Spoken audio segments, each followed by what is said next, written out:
Ohio, Minasai, Konnichiwa. Bonjour tout le monde, accrochez vos ceintures. Ici, nous sommes sur la planète Manga.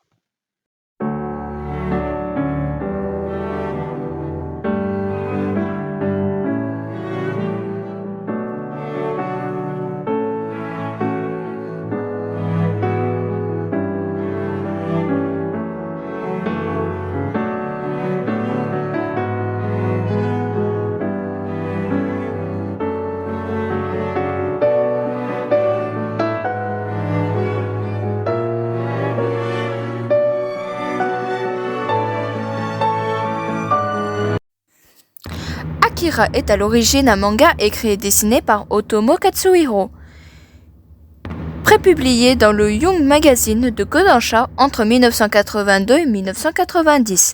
En France, le manga a eu droit à 5 éditions différentes chez l'éditeur Glénat, mais je vous recommande vivement celle de 2019 en 6 volumes. Mais le manga a vraiment commencé à devenir culte grâce à son adaptation en film de 2h04, sorti en 1988 au Japon et en 1991 en France, réalisé par l'auteur lui-même et par le studio Tokyo Movie Shinsha. Attention! On vient d'apprendre que le manga va avoir droit à une nouvelle adaptation en animé sous le format, a priori, on entend dire, ce sont des rumeurs, sous format de série, mais qui serait produit par le studio Sunrise. Et là, par contre, c'est officiel. Et qui serait une adaptation complète du manga, dit par l'auteur lui-même.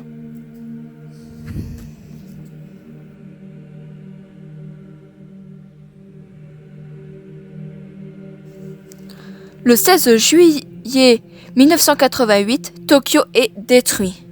31 ans plus tard, après la Troisième Guerre mondiale, en 2019, Néo-Tokyo est une mégalopole corrompue et sillonnée par des bandes de jeunes motards désœuvrés et drogués.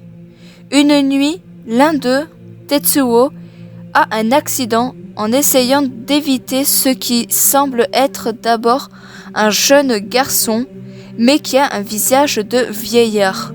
Il est capturé par l'armée et fait l'objet de nombreux tests dans le cadre d'un projet militaire secret visant à repérer et à former des êtres possédant des prédispositions et des pouvoirs psychiques, télépathie, téléportation, télékinésie, etc. Tetsuo finit par s'enfuir, mais lorsque ses enfants, dont leur chef Kaneda, le découvre, il est devenu violent et imprévisible. En parallèle se nouent des intrigues politiques. Dans la rue et dans les alcôves du pouvoir, le nom d'Akira circule. Sauveur messianique pour certains groupes religieux, il est de toute évidence lié au projet militaire auquel Tetsuo a été mêlé malgré lui. L'armée essaye par tous les moyens de continuer le projet en espérant percer le secret de la puissance d'Akira et de le maîtriser pour s'en servir par la suite. De leur côté, les politiques ne voient pas l'intérêt de continuer à allouer du budget à un projet de plus de 30 ans qui n'a jamais rien rapporté. Enfin, le mouvement révolutionnaire veut renverser le pouvoir en utilisant le phénomène Akira à des fins politiques. Tetsuo gagne peu à peu en puissance et lorsqu'il apprend qu'Akira aurait un pouvoir plus grand que lui et qu'il pourrait être responsable de ses maux de tête, il décide d'aller le trouver. Il passe sans difficulté les barrages mis en place par l'armée pour l'en empêcher, et finit par découvrir Akira, un ensemble d'organes disparants disposés dans différents tubes transparents. Hors du laboratoire, Tetsuo n'a plus d'accès aux médicaments qui lui permettaient de contrôler son pouvoir. Il est dépassé par son pouvoir et finit par disparaître avec Akira et les autres sujets d'expérience. Les dégâts infligés à la ville à la suite de cette disparition sont considérables, inondations, meubles écroulés, etc. Alors, tout d'abord, il faut savoir une chose, c'est que quand l'auteur a écrit son film, il essayait de deviner ce que deviendrait l'humanité en 2019. Alors que pour rappel, le film est sorti en 1988. Et c'est vraiment terrifiant de voir ce que certaines personnes pensaient des progrès de l'humanité et de l'avenir de la jeunesse dans le futur.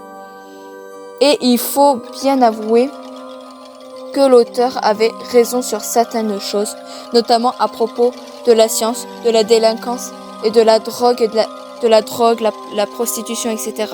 chez les jeunes. Et c'est vraiment, je le rappelle, le film est sorti dans les années 80, sachant que c'était plus calme, plus safe et tout, mais surtout au Japon un peu, avec quelques gangs et tout. Mais de voir comment la jeunesse peut évoluer, c'est un peu, j'ai envie de dire, un peu réel. Quand on compare même chez nous en France, les jeunes des années 80 et les jeunes de 2020. On voit vraiment une grosse différence entre la drogue, la cigarette, le tabac, l'alcool, la langue tout simplement, le vocabulaire qui est beaucoup plus vulgaire, beaucoup plus agressif, et même les comportements qui sont beaucoup plus agressifs maintenant qu'autrefois. Cela vient aussi du fait que l'éducation n'est plus la même aussi, qu'avant c'était beaucoup plus strict et tout ça, et que maintenant c'est un peu à la cool, plus besoin de fesser, etc. Et pour certaines personnes, ça manque, vraiment. Et je trouve ça vraiment intelligent d'avoir pensé à ça dans les années 80, alors que c'est réel maintenant en 2020. Voilà. Alors pour le synopsis, ce sera un 4 sur 5. Voilà. C'est pas non plus... Il y a des petits défauts. Voilà, je tiens à le dire. Il y a des petits défauts. En 2h45, on se perd un tout petit peu dans le récit, comparé au manga qui va beaucoup plus loin. Mais voilà, 4 sur 5 pour le synopsis, c'est quand même assez bien mérité. Mais franchement, je vous recommande aussi l'adaptation en manga, qui est vraiment une perle rare.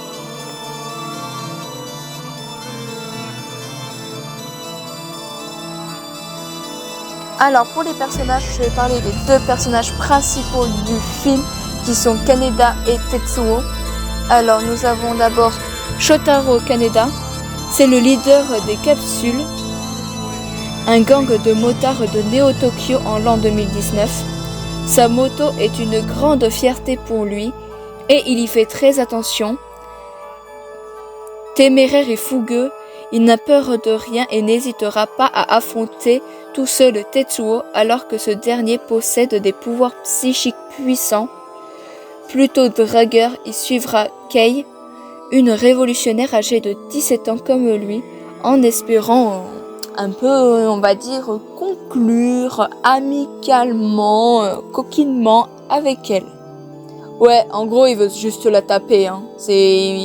Il veut faire une partie de Scrabble avec elle, hein.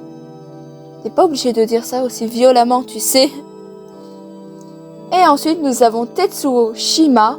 Alors, Tetsuo est un ami d'enfance de Kaneda. Il en veut à Kaneda de trop souvent lui donner des ordres et de le faire passer pour un minus aux yeux des autres ou de lui venir en aide. Tetsuo est fier et ne désire qu'une chose, devenir quelqu'un de plus important et de plus fort. Voilà, je n'en dis pas plus sur les personnages. Bien sûr, nous avons aussi le personnage de Kei qui est très important, surtout par rapport à l'histoire, etc. Mais voilà, je n'en dirai pas plus pour ne pas spoiler le film. Pour les persos du film, ce sera un 5 sur 5. C'est la plus grande force du film.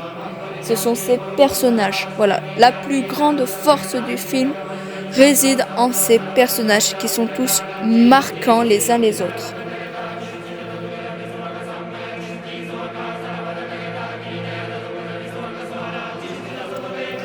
Malgré l'époque, et bien que le film ait vieilli, on peut dire qu'il a vieilli dans le bon sens du terme. Même 30 ans plus tard, c'est toujours une claque visuelle. En même temps, le film était déjà énormément en avance sur son temps à l'époque. Et c'est vrai que même aujourd'hui, on a du mal à croire que le film ait 30 ans avec une telle qualité d'animation. Pour l'animation du film, ce sera un 5 sur 5. Il n'y a rien à dire. Bien sûr, c'est un style que je peux comprendre qui ne plaise pas à tout le monde, mais il faut vraiment se mettre dans le contexte de l'époque. Et pour les années 80-90, c'était vraiment excellent. Voilà, 5 sur 5 pour l'animation du film.